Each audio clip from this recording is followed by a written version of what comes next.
and welcome Administrator McCarthy. I want to go back further than WOTUS and talk about the EPA's Chesapeake Bay TMDL scheme, because that really is the precursor to what's going on nationwide with WOTUS. And I think that you would agree that the Bay TMDL is both significant and unique for a variety of reasons. In fact, early in the implementation process, EPA documents mentioned that many specifics of the Bay TMDL were novel in comparison to past EPA TMDLs, and that this blueprint could serve as a template for other watersheds throughout the nation.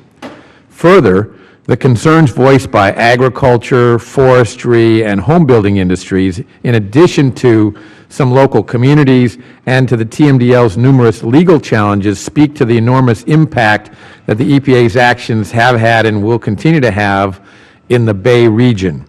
Given this, shouldn't the EPA have conducted an analysis to estimate the cost of such an important rule?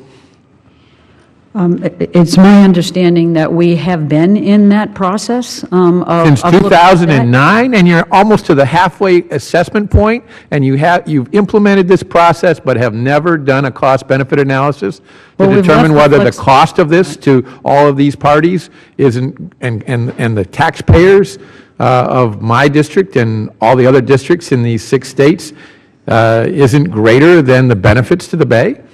Well, sir, I think what we tried to do was to allow states the flexibility to choose their own paths forward, and because of that, it would have been extraordinarily difficult to provide any certainty about what that cost might be. That's actually not what happened, if I may, because the states have for the past quarter century done just that. In fact, that's what the Clean Water Act provides for. It says that the federal government gets to set the standard and the states get to write the plan and implement the plan to meet the standard. And a lot of progress was made over those 25 years. Yes. Sedimentation has been reduced in the Bay by more than 50%, nitrogen and phosphorus by more than 40% before this TMDL ever even began.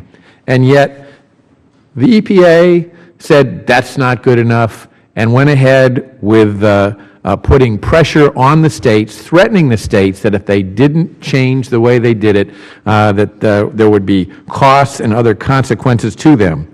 So, in fact, up until March of 2009, your agency had assured us that no TMDL would be implemented before there was an economic analysis. So how much has your TMDL cost the affected states, and on average, how much has the TMDL cost the average farmer or producer in the Chesapeake Bay watershed?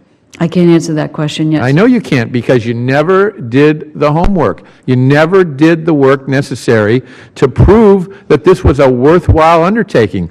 The state of Virginia estimated that the cost just to Virginia alone would be more than $16 billion. But the EPA never came back and said, well, here is a calculation of the added benefits beyond what was already taking place.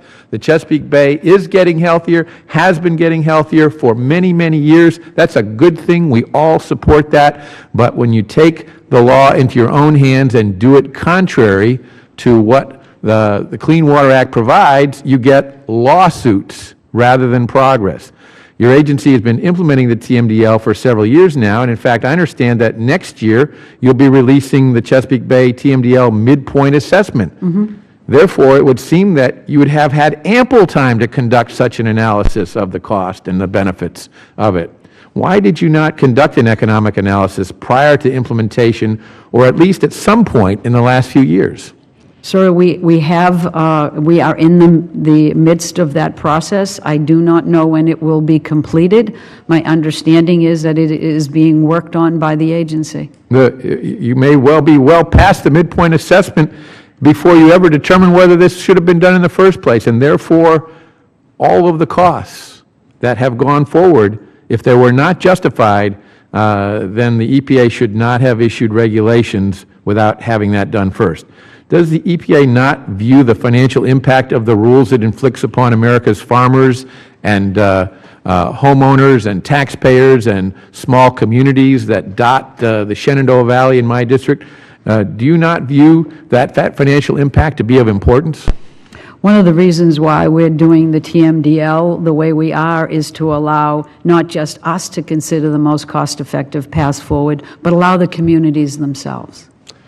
Well, Mr. Chairman, my time's expired, but I really have to express my ongoing dismay that this agency, for all these many years that we have been talking about this, have received just that talk and no information that would justify this major impact on these 6 states, which have, quite frankly, been the guinea pigs for the rest of the country, which is now facing a similar assault under WOTUS, and why both of those measures are now before our courts. Thank you, Mr. Chairman. Gentleman's time